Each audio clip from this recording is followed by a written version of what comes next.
Hi, everyone. Welcome to our roundtable, Building a Movement for the Common Good. I'm your host, Rithika Ramamurthy, Economic Justice Editor at Nonprofit Quarterly, coming to you from Providence, Rhode Island. I want to begin by thanking Bargaining for the Common Good and its conveners, the Kalmanovitz Initiative for Labor and the Working Poor, the Rutgers Center for Innovation and Worker Organization, and Action Center on Race and the Economy. I want to personally thank Alicia Vellante, Stephen Lerner, Joe McCartan, Marilyn Snyderman, and Alexis Harper for helping me bring this series and event into being. This event is being recorded and published on YouTube, so if a friend or a coworker missed it, you can let them know that it'll be available online next week. We are living in an era of social crisis, featuring extreme wealth inequality and declining democratic governance, as well as a renewed attention to labor organizing and mass uprisings for racial justice. There is a specter of an enormous recession looming, and corporations are producing more inequality than ever. What will it take to demand that the wealthy pay their fair share and win prosperity for working people? Bargaining for the Common Good offers us an answer. Strong coalitions made up of labor unions, community groups, and social justice organizations making big and broad demands both at the bargaining table and in the streets. The pieces in our series, the link to which I will drop in the chat, cover the unique and dynamic opportunities that Bargaining for the Common Good presents for the labor movement and community organizations across the country. Authors in this series wrote about how strong wall-to-wall unions in higher education can take on the corporatized university, a timely topic as almost 50,000 workers at the University of California are walking the picket lines today. They argued that critical race feminism must be a central tenet to create common good coalitions, an urgent call for intersectionality to counter reactionary right-wing attempts to dismantle hard-won inclusionary rights. They analyzed how real estate has become another site of predatory private equity practices and how communities can fight back for where they live.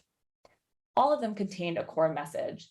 When unions focus on bargaining in a way that addresses the whole person and whole communities, they can transform the union, the community, the economy, and the social world. Today, we will spend some time hearing from the folks that are leaders in these multi-levered approaches to racial, gender, climate, and economic justice. So without further ado, let's get started. To answer our first question, how does Bargaining for the Common Good reimagine the role of the labor movement in the 21st century? I will turn it over to Cherie Davis of Rutgers CIWO and Sakhi Bhatti of ACRE. Go ahead. Hi, everyone. I'm so glad that you all can be here. My name is Cherie Davis. I'm Associate Director with the Center for Innovation and Worker Organization at Rutgers University. The thing that I want to do is kind of put my professor hat on. I want to acknowledge the co-authors on the article of Critical Race Feminism and Common Good Unionism, Alicia Vellante, Marilyn Snyderman, and Stacey Davis Gates, and really to speak specifically to the fact that this is kind of a word to some of the bargainers, right? So BCG really is an innovative strategy that comes out of kind of organic work that communities and workers who are oftentimes silenced, marginalized, or hidden, but they resist. They resist without protections. And when you come out of communities that have not necessarily experienced maybe the protections of having a strong union or what have you, and you know that you actually have to fight on every front, there are certain types of things that you do just because that is the only thing that you know that works. The first is really being able to listen and tell stories and hear what the conditions are that people are experiencing. These conditions are not just in your workplace, they are also in your communities. They are also with the different financial institutions that you have to deal with. They're in your schools, they are all around you. But being able to talk honestly about what you are experiencing and hearing that, being able to center and be clear about the way that race and white supremacy culture is functioning is necessary to be able to push back on some of the dominant narratives and quite frankly, the myths that circulate that keep us feeling like the problem is us. The other piece that I think is important is that when we are doing this active listening, when we're sitting in these stories, it starts to illuminate the ways that these systems have functioned to keep us in exploited positions. It requires us to actually understand the competing histories, the histories of the folks who are telling the story, right? And getting that context, both of history and the political context that's creating the conditions that they are experiencing. And when we do that, we are more apt to be able to name the actual problem, to get at the root of what is happening. And when we can name the problem, we can usually start working towards solving the problem. And so I think that one of the things that is beautiful and that we've been trying to pull forward, first, there was an article related to this that talked about like an intersectional feminist approach, like that BCG is that. But we wanted to pull it through even further to talk about the ways that the tenets of critical race theory, as well as Black feminist principles, are operating. These are the strategies, quite frankly, that many of the newer diverse leaders of labor, but also community-based organizations, worker centers, you name it. These are the types of strategies that allow them to lead authentically. These are the types of strategies that allow them to actually name and say the thing that they want to do. These are the types of strategies that don't force bargainers to actually just leave certain things off the table that they know are going to be the very things that change the lives of the members that they know the names of, that they sit with.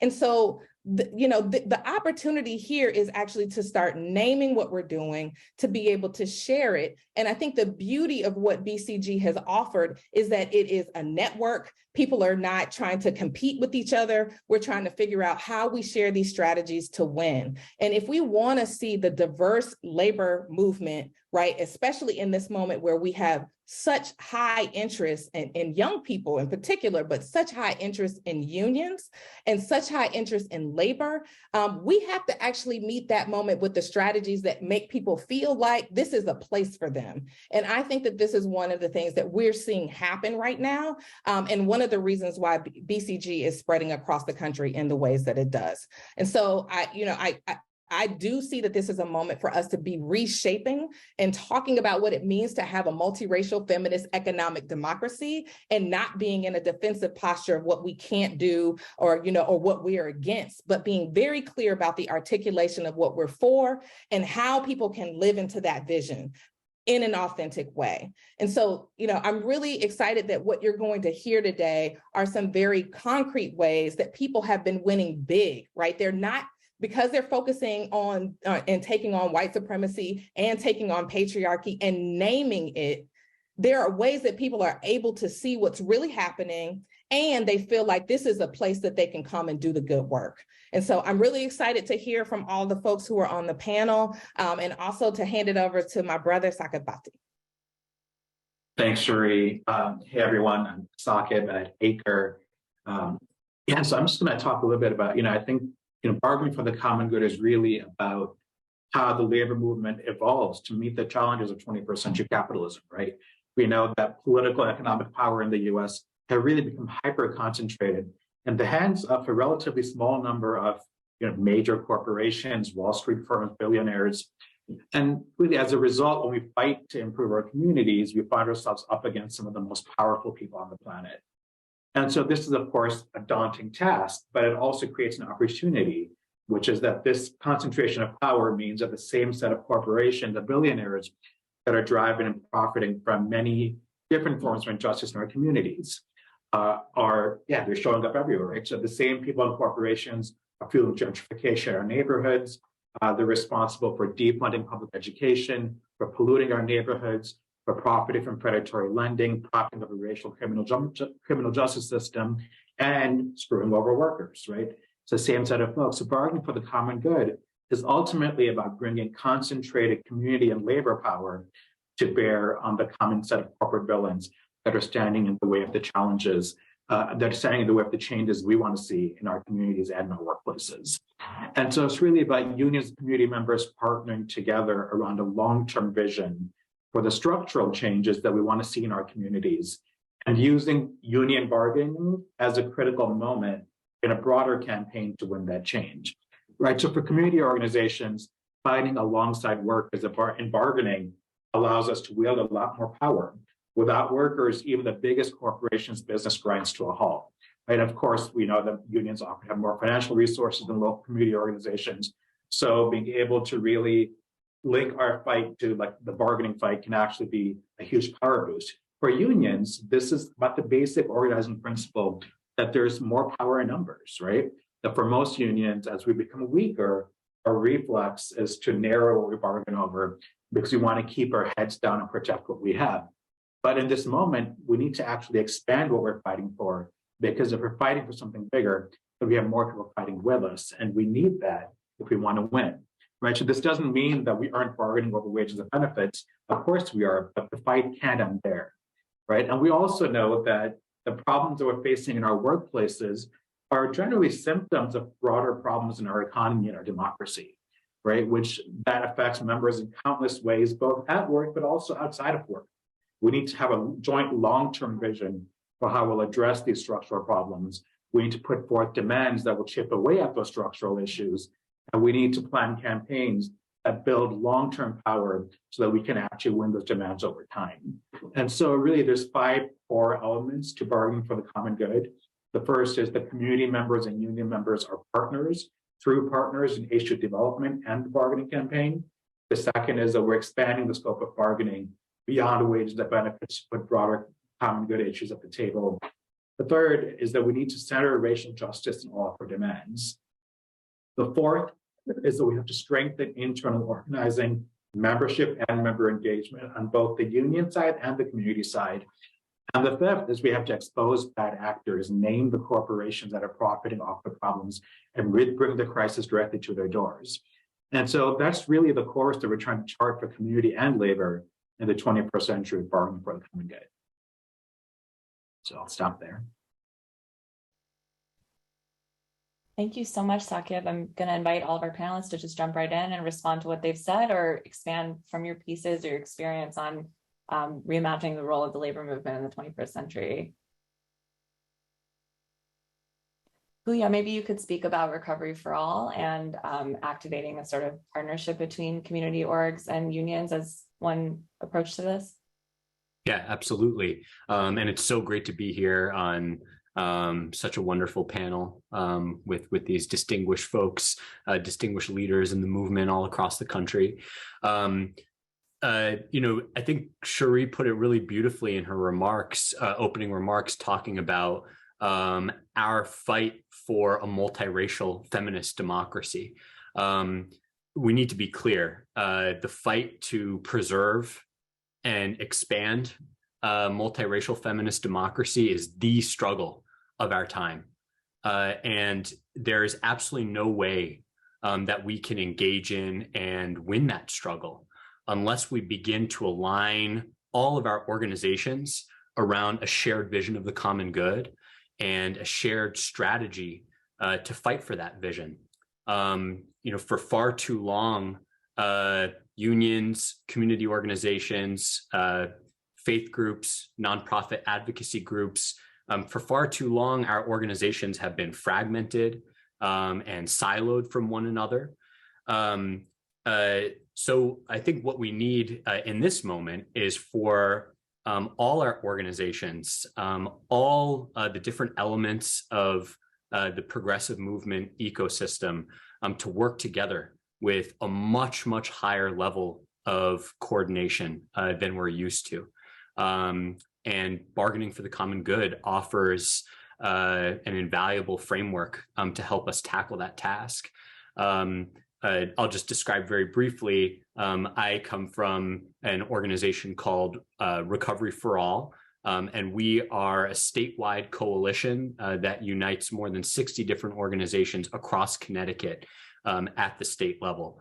So again, the whole reason why our coalition came together was out of a shared recognition that all of our different organizations need to align around a long-term strategy. Rithika, I can jump in if that makes sense. So I'm Alex Hahn. I'm really, really grateful for Nonprofit Quarterly's leadership on this and kind of willingness to engage with a set of challenging questions, and really honored to be on this panel with a lot of great organizers and fighters. One thing I want to say is something that, I work with Bargaining for the Common Good as an organizing coordinator. I came to Bargaining for the Common Good when I was an officer of a union, SEIU Healthcare Union based in Chicago.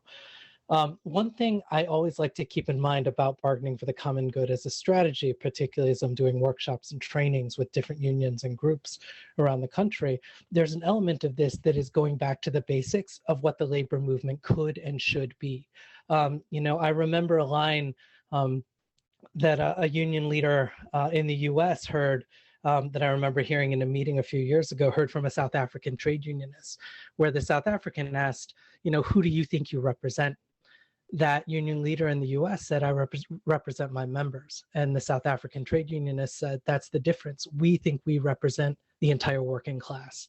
And so I do think this is really one of the avenues and methods toward actually thinking about not just whole worker unionism, not just thinking about coalition and partnership, but really acting in the interests of the broader working class and working people more generally.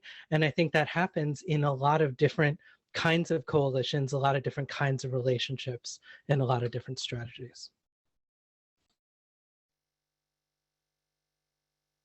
Thank you so much, Alex. Does anyone want to sort of expand on this idea of whole worker unionism? Or there are also questions in the chat about,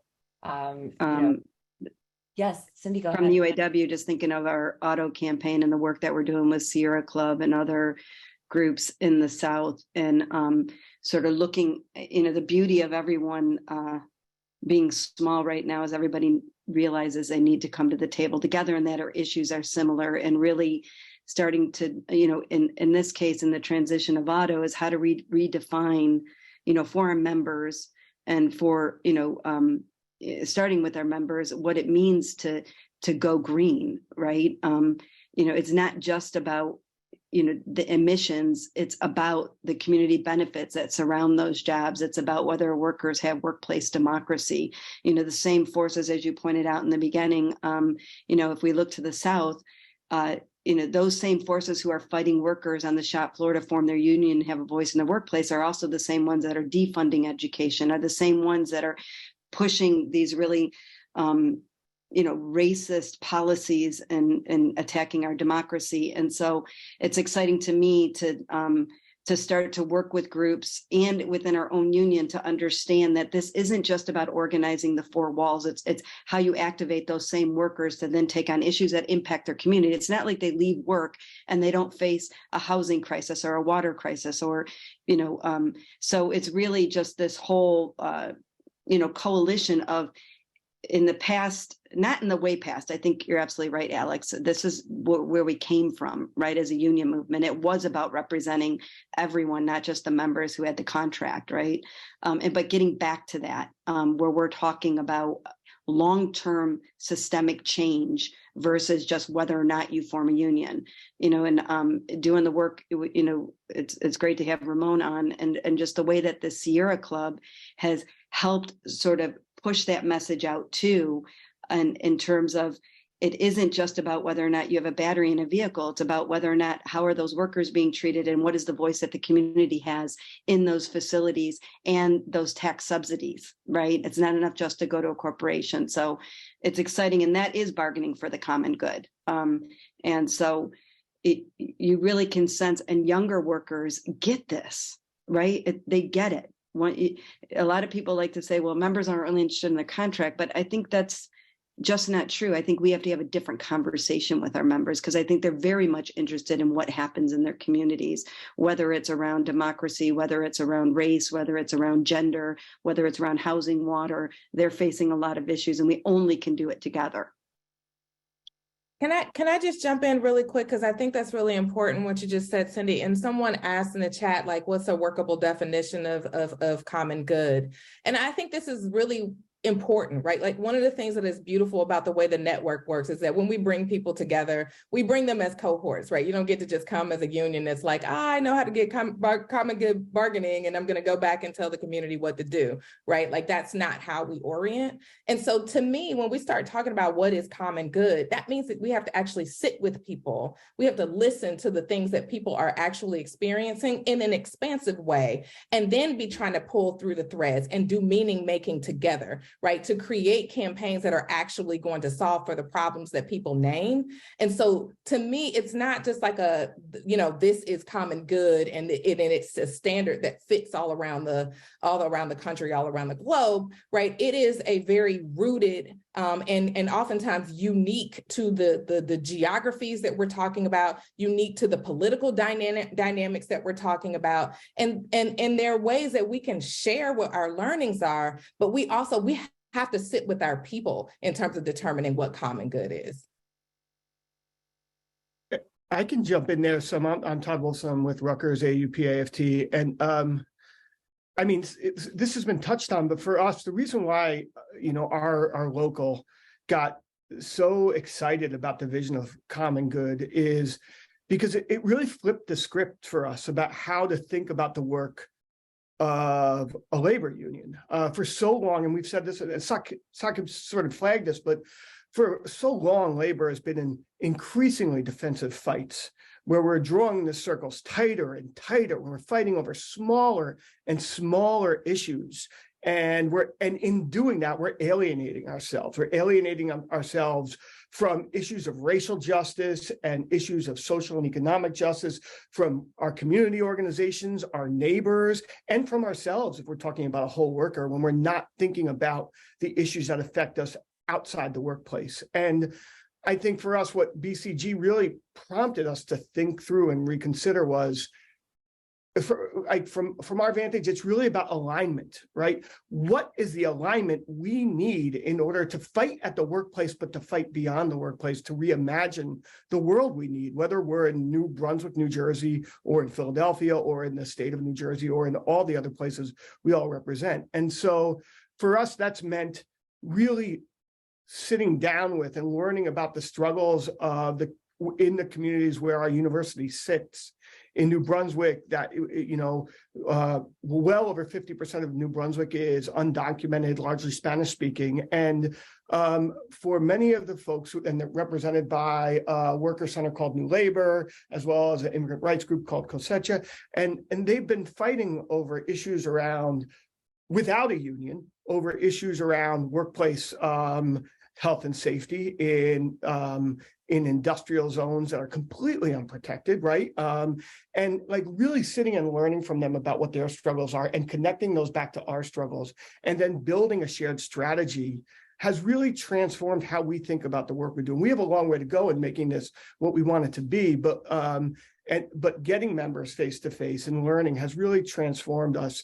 And I'd say it's helped us think about being bold as opposed to small, and trying to take bold risks about what the union is meant to do and what it fights for. And so for us, it's just helped us reimagine what we're fighting for, who we're fighting with, and how we're going to rebuild a different sort of formation of working class folks fighting together, yes, over workplace issues, over salary raises, contingency, dignity on the job, but also over community issues, rent burden, fair education, and having the union be a critical part of that. So that's what I really appreciated, and it's really reframed our union's work. If I could jump in, hey all, I'm Emma with United Working Families, and it's great to be here with all of you in conversation. One of the things that this conversation is making me think about is the dimensionality of our struggle and sort of like the different dimensions in which this is waged. So Alex and I wrote a piece about the community labor alliances, that kind of led up to and shaped the arc of the 2012 teachers strike. And then, 7 years later, we saw the continuation of that. So SEIU Local 73 and the Chicago Teachers Union were on strike together for a fair contract. This was like 5 months after the municipal elections that had elected sort of a new wave of progressive aldermen. And so the joint CTU and SEIU Local 73 strike was happening at the same time as, the new mayor and the new city council were negotiating a city budget. And it was just and so on the day of the mayor's budget address, CTU, the picket lines converged downtown, and all of these new aldermen spoke at a rally and lifted up the big budget book and talked about, again, how common good demands are moved forward, not just, in bargaining and in contract negotiations, but also in the legislative, political, and electoral arenas. I think that, kind of like what Saqib was talking about in terms of, the concentration of economic and political power in the hands of fewer and fewer people. Like, our opponents have been very serious about using all levers at their disposal to shrink the common good. And so it's incumbent upon us to do the same in thinking about how we expand it. And I thought that was like a very vivid example of how we do it, and with continuity of the community and labor alliances that, came before that moment, and that also really shaped, how we came together in, the fights around recovery and, right to recovery and the COVID funds. It really, you could see the arc of how we're using multiple levers at our disposal to advance the common good.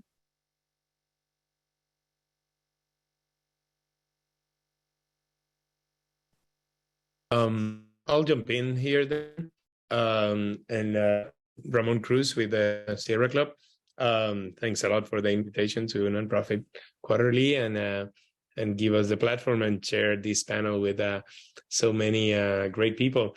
I want to go back to the issue of intersectionality that Cindy brought up. Because it's probably not the typical panel where you have all of us together, or an environmental organization together with many of you, and even for within our base, people wonder, why is the Sierra Club not only talking about environmental issues, but also getting involved in social justice issues, in workers' rights, in equity, in racial issues, supremacy, and ultimately, we cannot separate, the rights of nature or rights of future generation from what is, social justice rights, rights to a livable, wage, reproductive rights, ultimately all of these are human rights, and we cannot separate them. We're also convinced that we cannot, fight the climate crisis unless, we have, unless we have equity, unless we have racial justice, unless we dismantle, systems of oppression and supremacy. In the case of the U.S., white supremacy, and that all of this is what is killing the planet. Ultimately,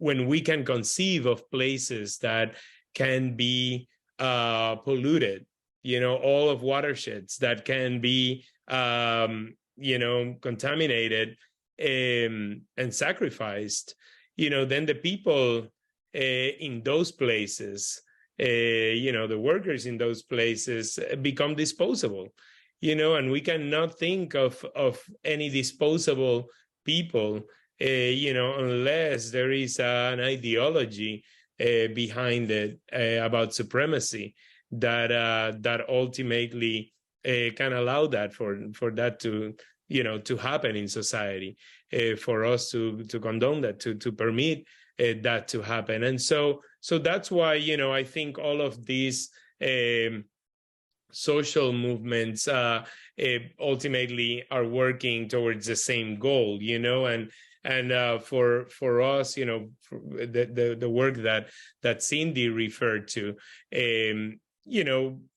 we see that the priority for our movement, has to ensure that, the clean energy economy that we want, create also quality jobs where workers, have a voice, where workers have, the right to a livable wage. And so, right now, one of our goals that is moving the U.S. to 100% electric vehicles, is an important part of, addressing, what is the nation's top source of climate pollution, which is transportation. And this is, an opportunity to reorganize the auto industry and win, workplace democracy, especially in the South where, it has been, attacked for so long, So, we think that greening our economy,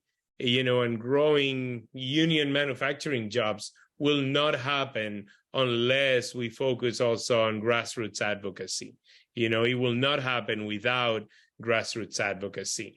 And it's only by coming together, labor, environmental, racial justice, social justice movements, that we will have enough power to take on the corporations and their political allies, especially in the South, as Cindy pointed out. So we know that there's no path to, unionize the auto industry in the South without a broad coalition of auto workers, of environmental organizations, and racial justice organizations.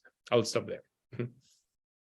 And if I could just, and what Ramon was, I think right now it's also critical too with the way that the industry is being subsidized, particularly in manufacturing, right?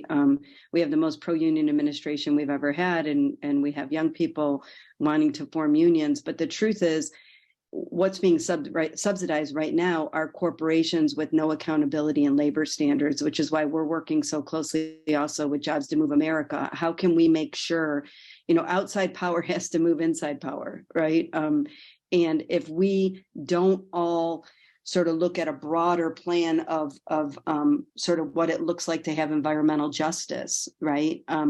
What's going to happen is this whole industry is going to be subsidized. I mean, and, we're already seeing in a lot of companies that want to call themselves green, whether it be Rivian, where we have tons of health and safety issues, or whether it's Hyundai, who just got cited for child labor. And their response to child labor, by the way, was to close the suppliers that one they fully own, the other they 85% own. Their solution to getting cited on child labor is we're just going to close the suppliers. So think of the ultimate form of retaliation for workers in the South. Like, don't report because your facility will be closed. We're not going to fix it. We're just going to slap them with a little fine. So I would just say a big piece of, you're right, we have to listen in each community, but bargaining for the common good is we have to also go after and holding politicians accountable to making sure that we're not just getting access, but we're getting substance. And substance means people should not be subsidized if they're going to use that money to fight the union, or if they're going to use it and refuse to have conversations with workers in their workplace or the community that surrounds them. So I just think I feel like too much money is already going out without any kind of labor standards or community standards attached. And I think together across states, we need to start demanding that, whether you're from an environmental group or racial, and we know that has to do with housing, water, training, high schools, entry into good jobs.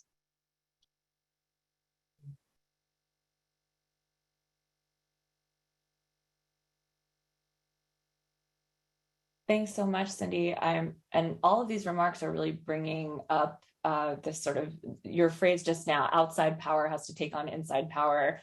A lot of the speakers today have mentioned supremacy, either racial or otherwise, economic supremacy. This is the sort of strategy that bargaining for the common good can take on, is building mass movements that can sort of democratize the sort of inequality that's been on the rise in society today. I want to sort of turn to the next question, because I think that we've covered in different ways the big picture conversation around what bargaining for the common good is, what unions are really up against, what workers are up against, what everyday people are up against in terms of polarized inequality from the workplace to the community. Maybe we can talk a little bit more in a granular way about the strategies that can make this social transformation happen, either within the Sierra Club, at the UAW, at Recovery for All, the sort of nuts and bolts of how your particular organizations have taken this on, and how bargaining for the common good campaigns can serve as models for other folks who want to organize in their communities. Who would like to start?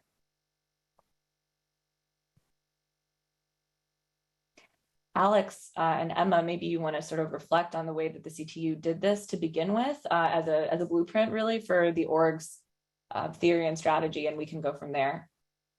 Yeah, I think I'll start with just a little bit of an observation and a lesson kind of learned. I think we've had, it's 10 years now since the 2012 CTU strike. That was in a lot of ways one of the kind of big events that helped to create the space that we exist in now. But we've gone through multiple generations and multiple contract campaigns. We've grown, brought in kind of like bigger coalitions. I do think one of the things at the center of that, as we think about what's the work we can actually do, is really around giving rank and file leaders in our unions and in our community organizations space to innovate, space to experiment, and space to really lead. And I think that is one of the, it's what I tend to see in the unions that are around bargaining for the common good, whether it's in Chicago or elsewhere. These are unions that by and large are more member focused, kind of like take in more member leadership, that think about that in a broader way. And that are also kind of empowering. I think about some of the work that went into the 2019 contract campaign of CTU and SEIU Local 73, where there was a lot of work done around how do we bring housing issues into bargaining. And that resulted in, the front page of the paper every day was, mayor says, why the hell are the teachers trying to bargain over affordable housing?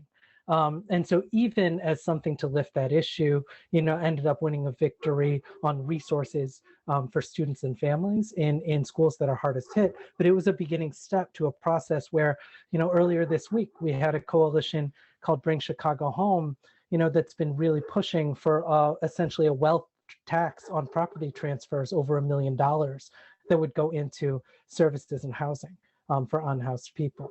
So I think there is a line that you can draw behind kind of like saying, hey, we have a housing committee of rank and file teachers that is going to be talking to activists who are working on housing in our communities.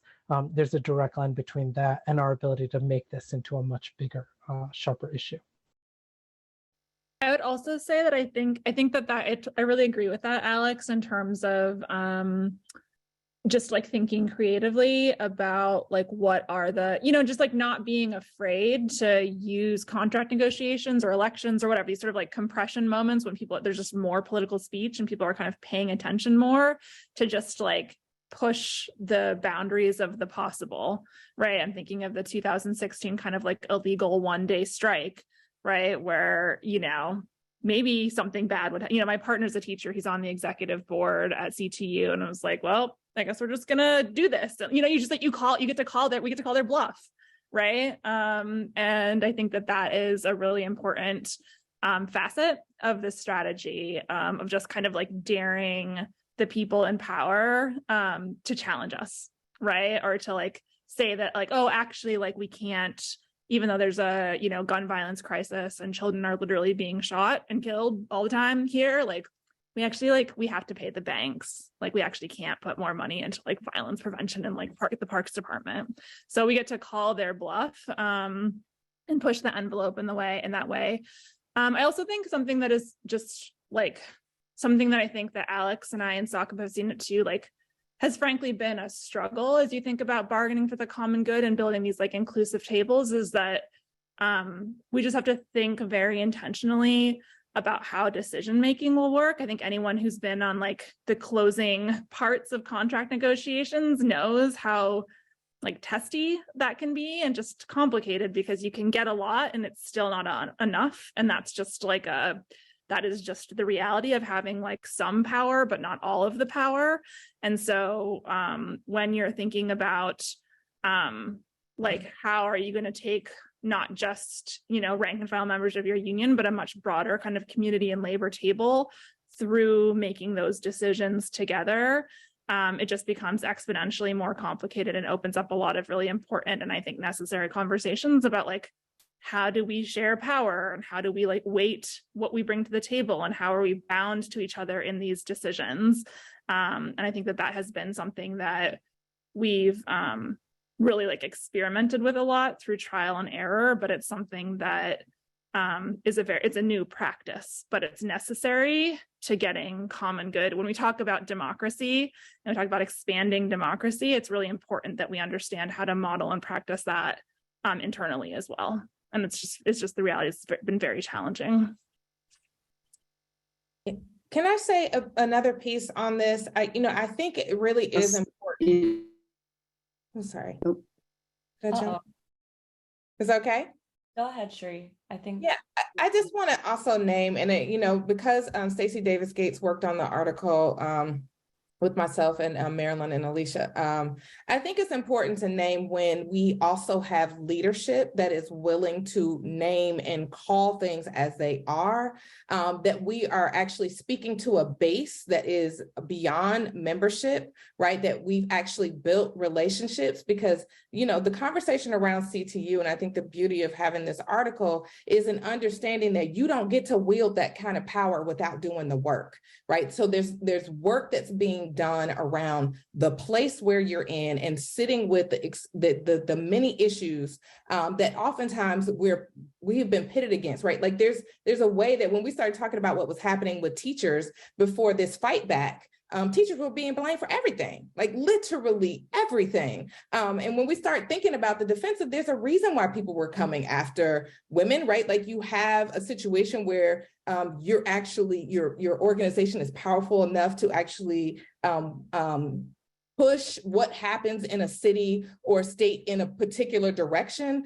Like that kind of power is risky, right? Like when they're bringing a particular care ethic and thinking about things as it relates to a broader community and not in these narrow ways. And so I do think that there's something around leadership. There's something around the organizations that are the vehicles for being able to do BCG work, right? It is not enough for us to talk about what everybody else needs to do and to take on the boss and to take on the like primary villain. We actually have to unpack some of the reasons why we got to the places where we are as unions in many ways anyway, right? And so I think that one of the things that is important that the network of BCG has been offering, that the advisory council of BCG has been offering, is that there's a process. Like everybody's not coming and walking the same path. People are further along. Some people are just getting started, don't even know what it means to actually center racial justice. Like, you know, for some people, that's just representation, and you bring enough Black and brown folks into the room, you can just take a picture and say, look what I have. But it is a very different thing to actually sit with, strategize, decision make, and bring in a base and trust that they actually are experts in their own lives and that they can participate in not only the democratic processes that we need to be able to build big, strong campaigns, but also the governance, right? Like once we get into a place of power, being able to like wield it in such a way that we know that folks are going to have access to the wins, and it's not just going to be contained amongst folks who already have privilege and protection.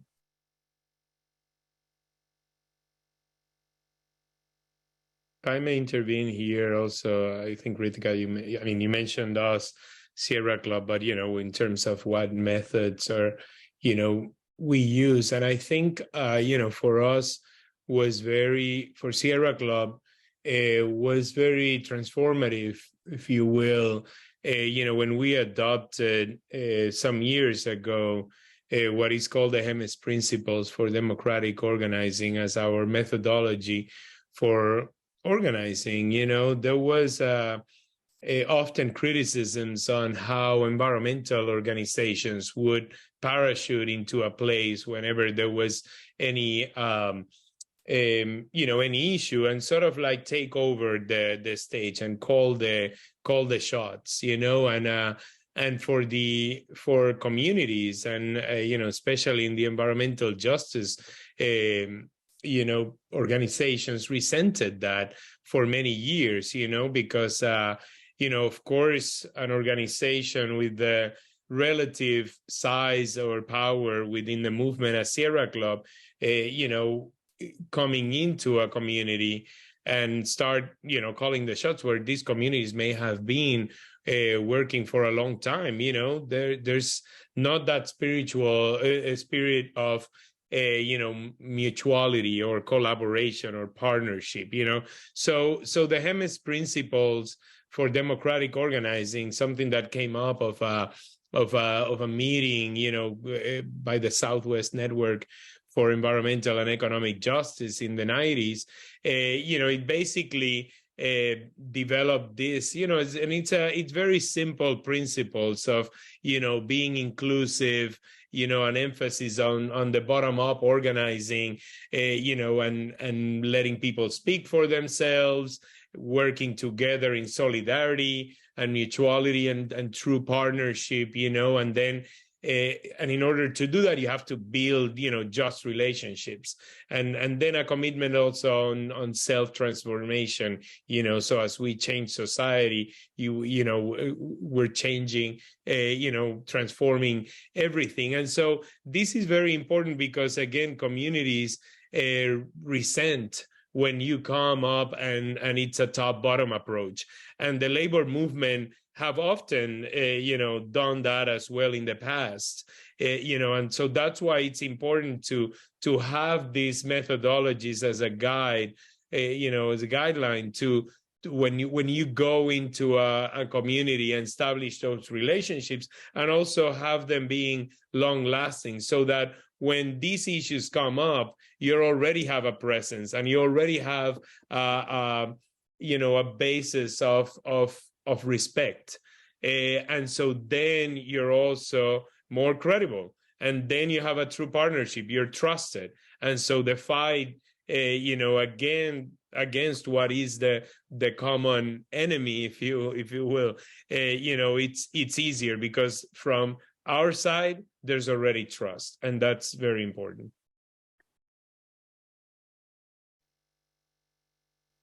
Thanks, Ramon. So I'm hearing bottom-up organizing, I'm hearing rank and file, I'm hearing long-lasting institutions, I'm hearing democratizing power and governance. Todd, Anjali, Puya, Cindy, does anyone want to weigh in on some of these ideas and the nuts and bolts of your campaigns? Yeah, go ahead, Cindy, please. No, go ahead.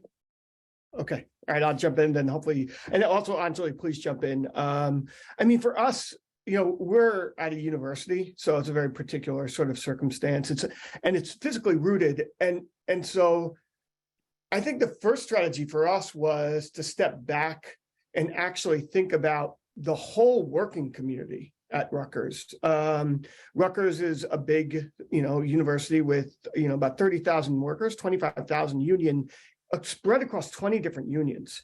And when the pandemic hit, the university, as it always has, as all of our bosses do, aimed to split the workers by attacking the more vulnerable parts of the workforce, and which were disproportionately women and people of color.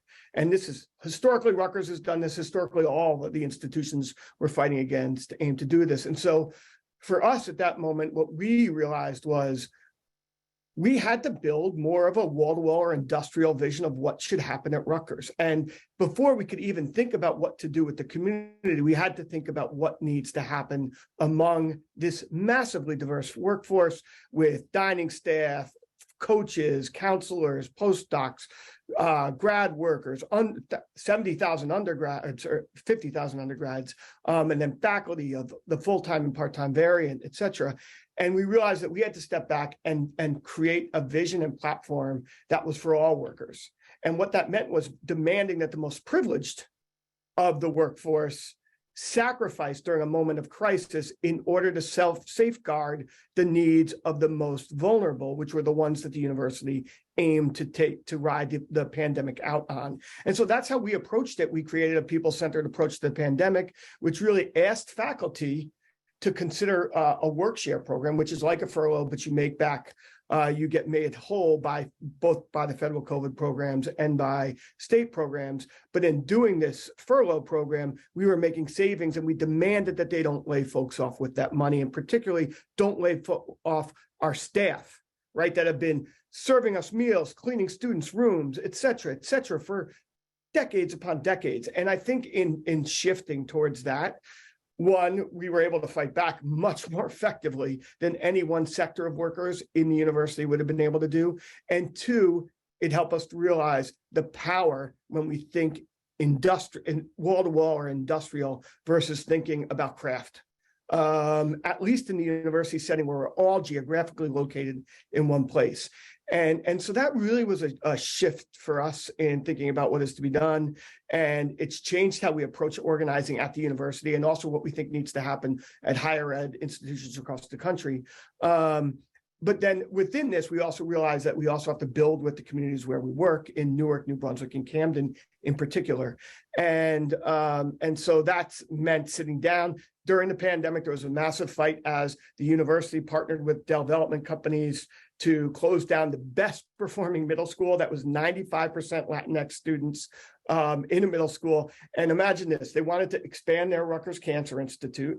And so their plan was to move these kids from disproportionately poor families onto a brownfield site so that they would be on a school where they're likely to get the same sickness that the Rutgers Cancer Institute was aiming to alleviate.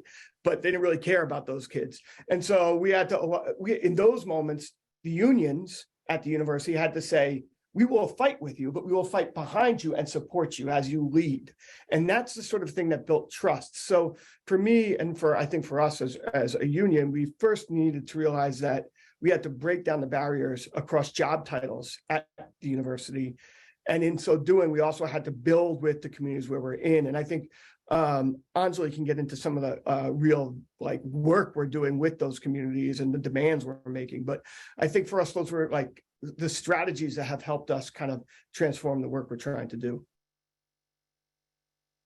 Yeah, I can just jump in. I'm Anjali. I work with Todd in the Rutgers AUP union. I actually went to Rutgers as an undergrad, so I was part of that fight as a student, and now I'm a staff organizer and I work on student outreach and BCG. So yeah, I think just to elaborate on that specifically, I think one of the most important things that I feel like we're doing is just making sure that we're sharing space with students, community groups, and that means sometimes I just go to protests that students are hosting or go to their meetings, and then I make sure to make them feel like they're welcome and invited to anything that the union is hosting, to make them feel like the union office is like a space for them on campus that they can come to, that they can hang out at and use if they need. And yeah, I think students have joined us at our town halls. They've helped us phone bank. A lot of them are just very enthusiastic to see the union as a longer standing source of just resource for knowledge about the corporatization at Rutgers that they usually just don't have access to at all. And I think in terms of, the idea that people keep bringing up of BCG as a network, I think that's super important. We've seen that a lot with the pandemic, with rent rises, with natural disasters. And I think that's been a huge part of why we felt the need to do a lot of surveying. So with our coalition partners, we've just been focusing on doing joint canvassing and just asking people about their rent prices. And we found that a lot of people are burdened by their rent. And we've also found that many workers who are members of our coalitional partners, New Labor and COSECHA, have been excluded from pandemic relief money. So we felt a need that this has to be a part of our main demands, and our demands that we're hoping to bring to the table are a rent freeze for all Rutgers rental properties, excluded workers fund for workers excluded from COVID relief money, and internal fine and fee forgiveness for Rutgers grad and undergrad students. And the last demand came out of Rutgers actually refusing money offered to them by Rolling Jubilee to erase internal fines and fees for students. And yeah, so I think we're hoping to use these demands, and we've been continuing to build with students and coalition groups. And I think I think BCG really does allow us to have the breadth and space to just continue, even alongside these demands, address emergency needs in the community and among students, and to just be attentive to anything else that arises and allow us to use that network that exists through shared spaces as well as individual spaces to address things that we feel all of us should jump in on. So a couple of things that also come to my mind is, I think, ways in which with bargaining for the common good, we've been able to think in different places creatively about, okay, here's an issue that we know folks are facing in the community. How can we think creatively about how we can bargain over that based on the set of workers that are in play, right? So an example that comes to mind is in Minnesota, right? So we had the janitors had a contract campaign, and they realized that if you look at some of the big issues in terms of climate change, it was around the time of the youth climate strikes, and they wanted to be in solidarity with the students that were sort of organizing there.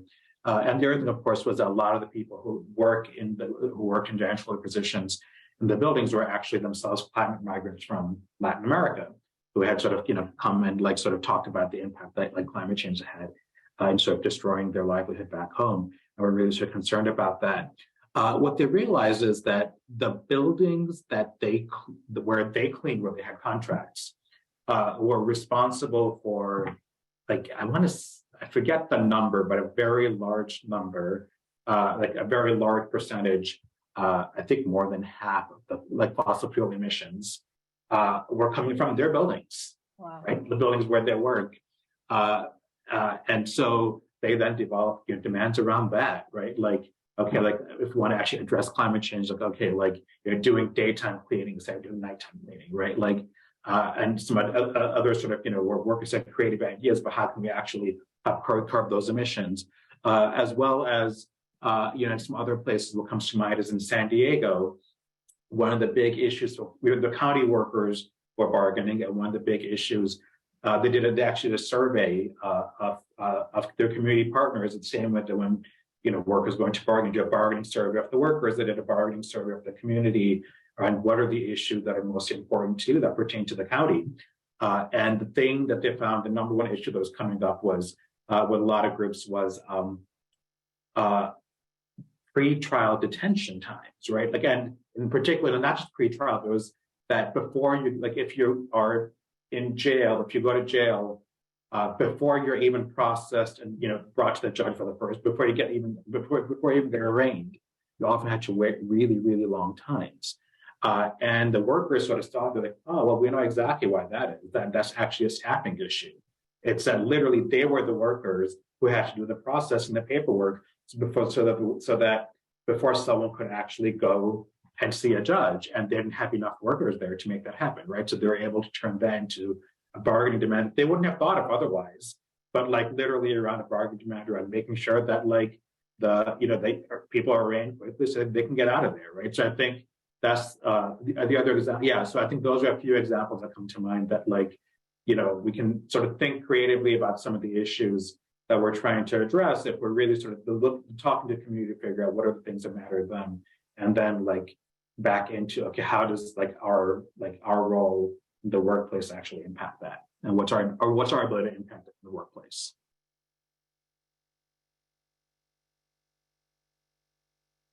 The spaces that we're focusing on from a BCG lenses, especially our Tennessee for All table, with all the plants that Ford's has announced and is going to be building, and the number of battery plants in the South is, really we feel like with our coalition part, we have a very narrow window. There's an opportunity right now with millions and millions of dollars going into this industry to really push together under a bargaining for common good table what that subsidy means, right? We have a chance. And I think the pushback is they also know that the more union density, the whole political landscape changes and opens up in terms of facing issues or tackling issues that alone Tennessee, Alabama haven't been able to tackle. And so I think there's a really good space right now. I mean, Hyundai, for example, we just found out that where they had the child labor, the reason no one was reporting it is because they had prison labor in there and work release, right?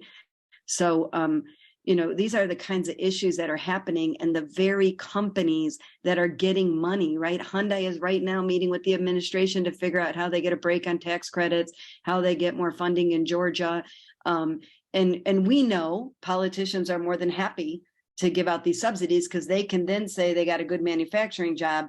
And we just have to together, that's just a fallacy. Jobs are not good jobs absent a union and absent a community benefits agreement, right? And because it's not just, those workers live in these communities too. So I just think there's so many opportunities right now for all of us to come together. And I talk about these subsidies because the window is short. Before we know it, all that money will have gone out to the door. Out the door. Our communities won't look different. Workers won't have democracy in the workplace. We will have better emissions, right? But like Ramon and I have been saying, that's not enough. That doesn't define.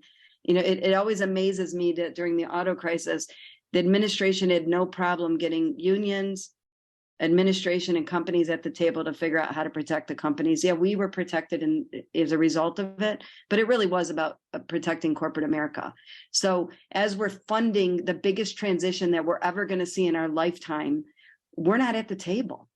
And that's a challenge for all of us around the, bargaining for common good table. We're just not at the table. We can bullshit ourselves because we get in a lot of rooms. I just don't think we're really there yet, because I've just seen too many millions of dollars going out the door. Well, we got child labor in Hyundai. We got electric buses coming, working together with the environmental groups and the AFT. We're really trying to run a campaign, and our members are very much engaged in local school boards to how do we leverage community benefits agreements around those electric buses and contracts that are coming in. So there's so many opportunities. So I want to just stress the money going out the door and our tax dollars, it has no strings attached in any real way. And we can't just say that PLA and construction is enough, right? It has to be what that community looks like after the four walls are up, both outside those four walls and when they go into work, sometimes 10 and 12 hours a day. So I think it's a perfect campaign for BCG. And we're really trying to figure that out in Tennessee to make some real strong demands of Ford, who may or may not give us card check. But if they think that's all they need to do is give workers card check, it needs to be engaged in this community benefits piece.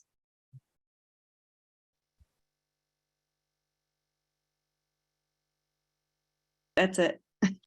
Thanks. Clea, did you want to jump in? Yeah, sure. I just wanted to jump in and just talk about how we pursue this strategy here in Connecticut. In our state, for many decades, and I'm sure this is going to be familiar to everyone on this call, our state budgets have been based on an austerity logic. So I'm talking about chronic disinvestment in working class communities, particularly communities of color, year after year after year of cuts, a tax structure that's completely upside down, and just exacerbates racial, economic, and gender disparities. I see a lot of my fellow panelists nodding along.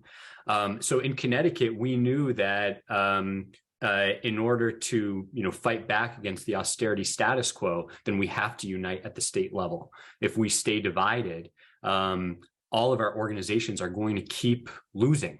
But if we can band together, then we have a shot at really advancing a vision of the common good and changing the way politics are done in our state. So this is one point I wanted to make is, I think it's really exciting to think about how we can do bargaining for the common good at the state level.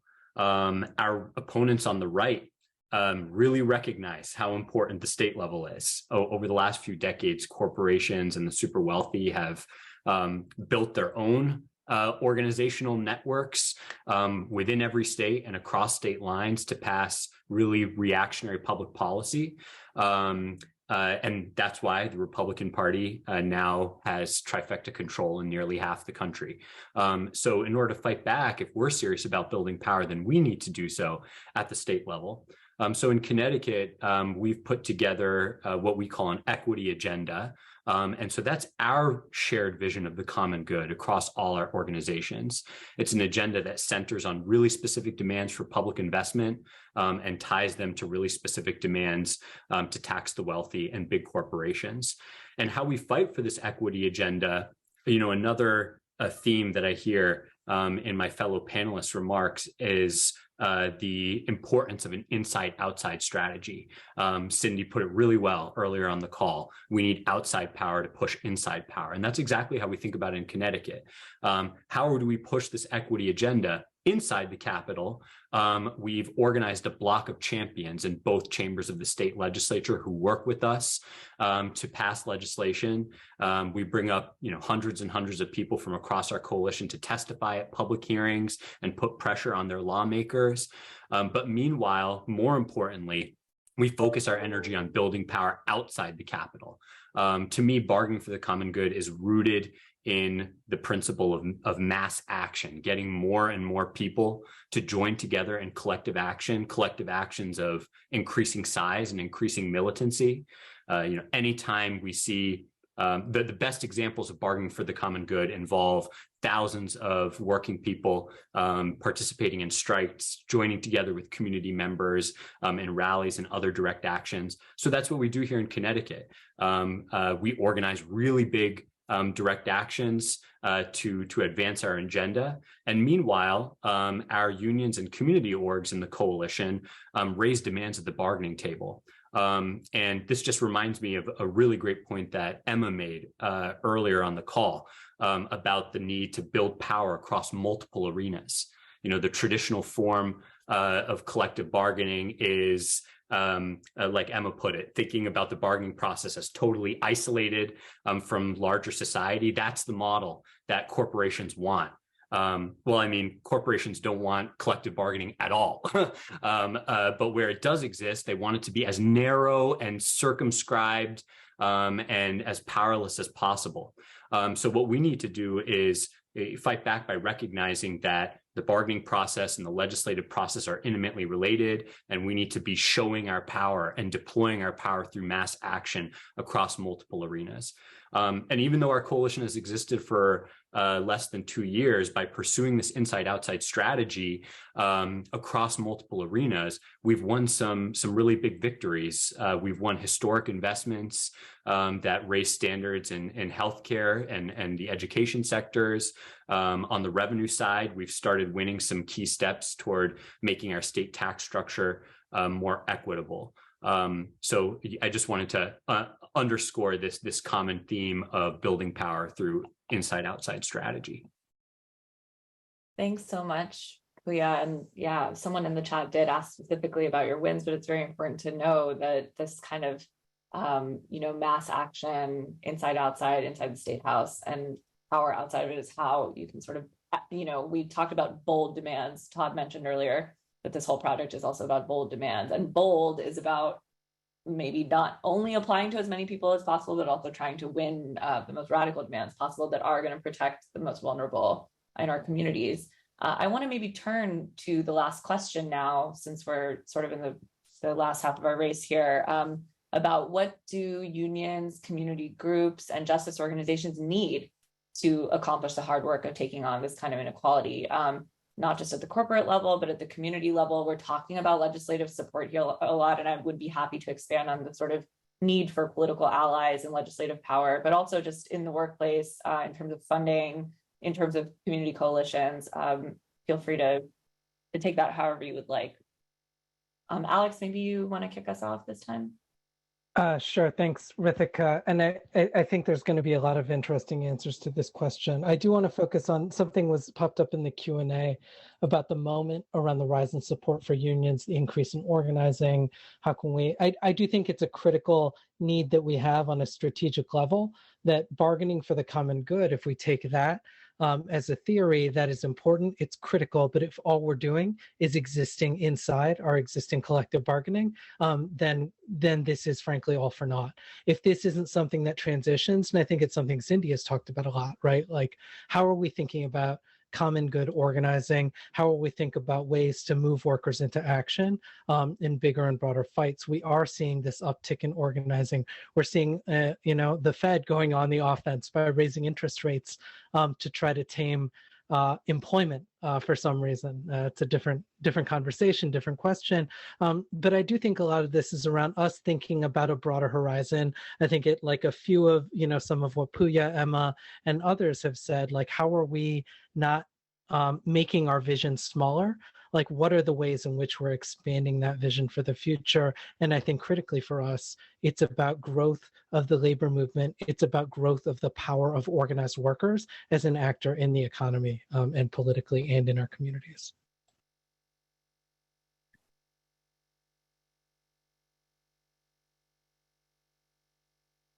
I think, one way we're doing it, we just started back in May, a national non-union organizing committee, because in the auto industry, a lot of people don't know this, but there's 3 organized plants or companies to 11 non-union. So, the truth is we don't set the standard in the way that we did that allows politicians to keep acting as if a manufacturing job in and of itself is a good job when it only is if there's a union. But we're holding on, right? So we really have worked with bringing all these workers together, both on Zoom and in person in Alabama. I think our last was like 15 different states, 11 of the plants, and inviting also our community allies into the room so that there can be an interaction too between the workers that are organizing on the ground and a relationship. So, community learns sort of what the workers are up against, because sometimes that's not always clear, right? And then also learning sort of what the community issues are fighting, which they find are the same, right? And so I think this is an important moment to really lift up these workers' voices, and we're really focusing on them, coming out of a union that used to strike for recognition, but then fell into a lot of NLRB campaigns, is really moving workers into action, both in their communities and in their workplaces, right? Forget the card, forget the NLRB, that's corrupt. Like, how do they really start seeing what it's like to act from a position of power, right? Even if it's just a small group, what ends up happening is others see them acting and they end up getting more workers involved. So it's a real shift, both for the organizers, and the workers who for a long time were used to, we just need to get a majority in cards, right? Which isn't building a union at all. But really trying to have those relationships, both across the industry on a national campaign, but with their allies in their communities. And I want to oversell this. We got a long way to go, but it's a shift and a change that I think is really important.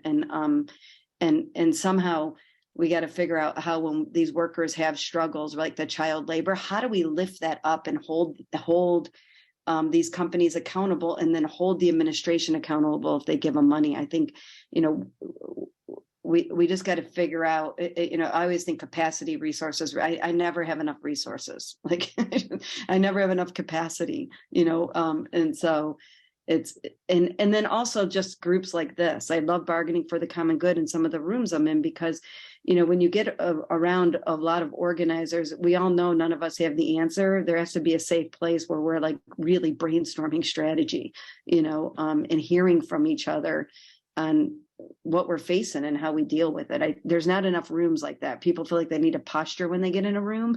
I'm just like, friggin' help me. Like, give me some ideas. So, and we have Stephen Lerner working with us, so there's no shortage of ideas there. So I actually just want to jump in, Cindy, because something that you just did really is, this is why we say there's an intersectional approach, because what you just laid out is praxis, right? If we're really trying to do movement building, then that really does mean that the point is that we're honest about where we are in the process. We're honest about what people are dealing with. We're honest about the types of ways that the types of action that we take, and what risk people are actually up against, right? I think sometimes we have like this mythical idea that you can just go in and organize anyone in any way.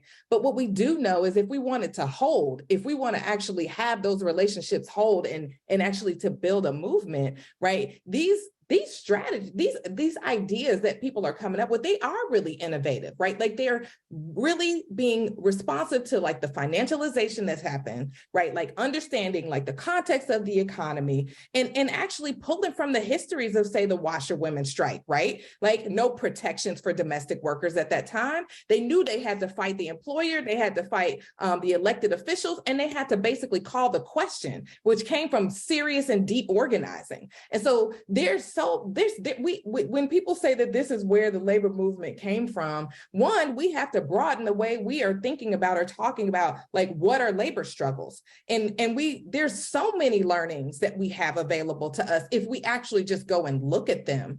And so I just feel like this piece around, like, having or building the muscle, right? Like having a praxis, an ethic, a way of doing the work that says that I'm not going to operate just off white supremacist kind of characteristics where I just run through something, right? Like I just got to get to the finish line. It's all about the product, because quite frankly, we can bargain and win certain things, but if it doesn't actually change the conditions that people are experiencing, the next time we come around to do this, there is no there. Right? We're just kind of stringing people along, and that there's a piece around just being honest and authentic about what is the power that we have, who are the communities that we're engaging, who are the people that will be able to hear what it is that they're trying to say, right? Like we all can't walk into a room, sit down and understand what certain communities are going through. And quite frankly, they might not share it, right? Like we're talking about the South as a monolith or what have you. I'm from Georgia.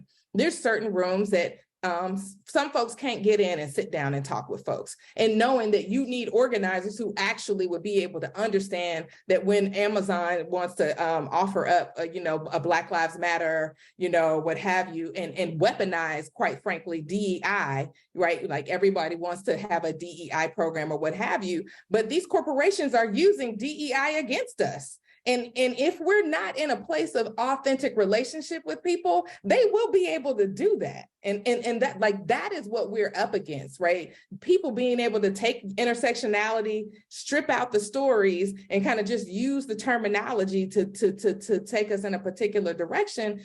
But when we're rooted in real relationships, and there are folks who know why they're there, they know what a big vision is, we can actually do it for the long haul, right? And so I just appreciate every time, Cindy, I get to be on a call with you, because you've been very specific about the deliberate work that's happening and being honest about where people are and what we have the power to do. And if we stay the course and we actually build out a really strong, authentic, again, coalition of folks who are in it together to win, that we'll be able to win the big thing. And I think that that's the reason why you're seeing more people trying to figure out, what is this BCG thing? Because it is spreading. The question is, how do we deepen it in a way where people aren't just saying they're doing BCG, but they're doing the same old thing that they've been doing forever, just got, a few community groups that are like side by side with some unions and saying we're doing it. No, but right now, when I talk to people who I feel like have a tendency towards BCG,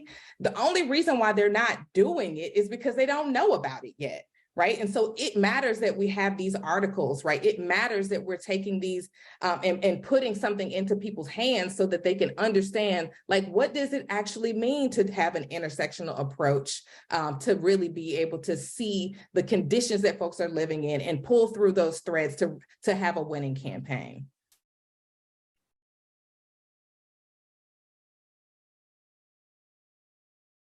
I will intervene, or my last intervention. I think when thinking of what can union, environmental organization, justice organizations can do, I want to recognize what happened recently or in the last year, with this administration. And we say the administration, but it was really the work of many organizations that are in this panel and beyond that.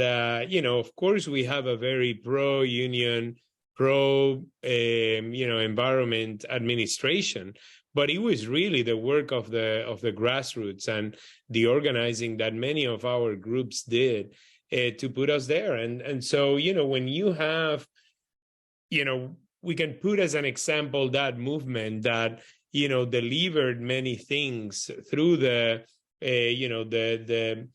Justice 40, the Inflation Reduction Act, even with all the flaws that it's within it, it empowers us, to do better the work that we do, and so, the infrastructure law, right now, I just came from Egypt from COP27, and Biden was there announcing, this rule requiring large federal contractors to develop carbon reduction targets and disclose their greenhouse gas emissions. And, so this leverages the federal government purchasing power to combat climate change, and push the private sector to get there, and so that I'm not saying, the battle is won completely, because of course we have in place a great framework to work on, but more importantly, we have to be sure that our work, the work of our organizations, is not over, and so now we have to be sure that we hold the government accountable, but we have to seize these opportunities that not always come as easy, and be sure that we use this to continue organizing and to win elections, not necessarily for the Democratic Party, but for climate champions, for union champions, for community and justice champions. And so, our work is probably now as important, as ever, because we need to basically be sure that we live to the aspirations of these laws that will be passed. This is actually a very important moment that we could be, celebrating many achievements, but be sure that, this is the moment, that our movement has been, waiting for. And so I really hope that, we can, we can work on that, and the crisis that we face, that are, of course, unprecedented, intersecting, and existential, ultimately, these were created by people and they can be solved by people, and we can take on this crisis, and transform our planet and build, thriving communities that are based on justice. Thank you, Ramon. Leah, did you want to jump in really quickly? Yeah, and just once again, it's been such a joy and honor to be with these other incredible panelists. I just wanted to add 3 thoughts in the mix here. One thing we need to do this hard work of tackling inequality is we need more resources. We need more funding for this kind of work. The best victories through the bargaining for the common good strategy happened because unions and community organizations and their allies made a decision to marshal and direct resources toward big fights. So if we want to scale up, then we need more resources. And bargaining for the common good is not only an idea and a strategy, it's also a real network, including the folks you see on this call, a network that has played a crucial role in resourcing work on the ground, resourcing our work here in Connecticut, and in all the states represented on this panel. Second point I wanted to make is, and again, it's just repeating what these other brilliant folks have said, is to do this hard work, we really need a long-term orientation. Cherie was talking about building power over the long haul. I think the value of the bargaining for the common good framework is that it pushes us to act proactively, not reactively, to go on offense rather than continuing to play defense. And you can hear that tonight. One theme is alignment, but not just short-term alignment, permanent alignment of our organizations beyond any one contract campaign or any one legislative cycle. And that just leads me to my last point, which is I think in order to do this hard work, we need to really dream about governing power, which is a term I'm really excited to hear a lot of folks in our movement say these days. These days, folks aren't just talking about defense, they're talking about offense. They're not just talking about resistance, they're talking about power, and not just building political power, but building governing power. And that means, the folks in the multiracial working class should be ruling our society. Our unions, our community organizations, our institutions should be winning elected office and passing transformational public policy. Ramon was just talking about seizing opportunities, and I think we all know we're definitely living through one of those moments of historical change that's once in a lifetime. And I think that bargaining for the common good actually offers a concrete strategy for us to figure out how we can build political power in this moment, build governing power, and build a more equitable future. Can I just say one quick thing just to build on that? I'll be really quick. One, I just really agree with the point about long-term alignment. And I think that's really our approach. But the thing we need most, and this is to Cindy's point about being honest, and we haven't figured it out well, is like we need more and more capacity, which I heard Cindy say, which means we need more and more clear, connected, and committed leaders, which means we need better political education programs in our unions. And so that's just something, I mean, we're trying to figure it out. Sometimes we're stumbling, sometimes it's working well, and in our unions and across our unions with our communities, more organizing programs, but not just organizing programs. If we misdiagnose what we're up against, we have bad strategies for what we need to build. And so building like really deep political education programs, it's not been easy for us. We've been trying to figure it out. And I just think it's something we all have to think through. And there needs to be more shared thinking in labor and across labor with communities about how to get that done. And then I feel like I have to flag that 48,000 grad workers, postdocs, academic workers in the UC are on strike right now. I'm pretty sure it's the largest higher ed strike in the history of this country. UAW workers. UAW workers in 2865, 5810, and Student Researchers United at UAW, 48,000. And their main demand is ending rent burden, right? So it brings us right back here. And they're going to win that fight. So I just wanted to flag that. Yes, they are. Thanks for that, Todd, and to Puya too. Shuri, I'm going to let you briefly bring us home before I close this out. Go ahead. Yeah, I think, the thing that's beautiful is that we're hearing about what's happening not only in California, right, in Minnesota, in Tennessee, percolating in Oregon. We've already been hearing about Chicago. We're hearing about Connecticut. We're hearing about New Jersey. Like this is the thing, right? It really is a matter of being able to get in front of folks and have the time to be able to really deepen the work, to really be able to connect the principles and actually sit with people, right? Like I think that's the beautiful thing that's been happening in the network is every time there's a victory, there's always some kind of webinar where we sit with people, we unpack what worked, what didn't work, how we got to the innovative strategy, what kinds of conversations we were having, right? Like nobody is trying to hold on to this as like something that we own or hold by ourselves. We want it to radiate out, right? But the only way we're able to do that is when we have the resources, the consistent resources to be able to do that. And then also that people have buy-in, right? Like they get organizers who are bringing folks to the place of setting the crisis to get to the table. They don't want to do all that work and then get there and the very things that the folks that they organize don't get what they really need out of it, right? And so this is the way that we get the energy and the attraction to the movement. This is the way that we make sure that the Gen Z folks don't just want unions, but they want to work in unions, that they want to work in worker justice organizations and build this movement, right? Like we have to be in a mode of thinking about really expansively about how we capture this energy right now and we meet people authentically where they are and do the education, not only just the curriculum, but also emergent education, right? Like that we're learning, that we're in community with them because we don't know it all. We've been in the movement for a while, but there's some new things happening. And so I really just want to say to the folks on the call who have been supporting this work, we really appreciate that. I want to say that to all the BCG leaders and the BCG practitioners who are on the call, we really see you. We appreciate your work. We want to continue to learn and grow together.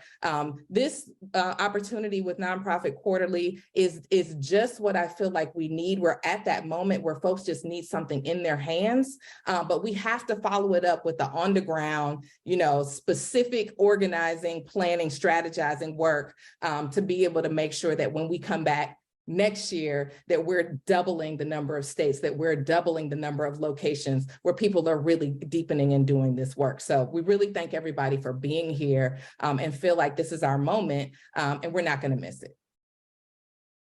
Thanks so much, Shuri. So just to sum up, we need history, media, political education, authentic relationships, coalitions, governing power, capacity and resources, and long-term strategic planning. I know that all of you can win this in your communities, and it will take just talking to people one-on-one and building mass movements. We're just about running out of time here. It's 5:58, and I do like to be timely. Thank you everyone so much for coming. I urge you to revisit the pieces in the series to get more insight from the voices that you heard here today and actually, hear some of the stories of what they went through. Also, please take a minute to fill out the survey that we're about to post in the chat. It helps us bring you more content like this that you want to see on the NPQ platform. And we're always using audience feedback to shape our conversations. If you, your union, your community organization wants to write about a struggle that you're engaged in, please don't hesitate to pitch me, economic justice at npqmag.org. As a media worker, I really believe in the idea that stories are what spread the labor movement like wildfire. We learn from each other's stories, and we need more, as large possible, mainstream as possible things to be picking up these stories. I heard that the UC strike was on NBC News, and I got really excited because that's what tells other workers we can do it too. Thank you again so much to all of our panelists today. That's all for me. I hope you have a wonderful evening, and solidarity forever. Take care. Thank you. Bye-bye.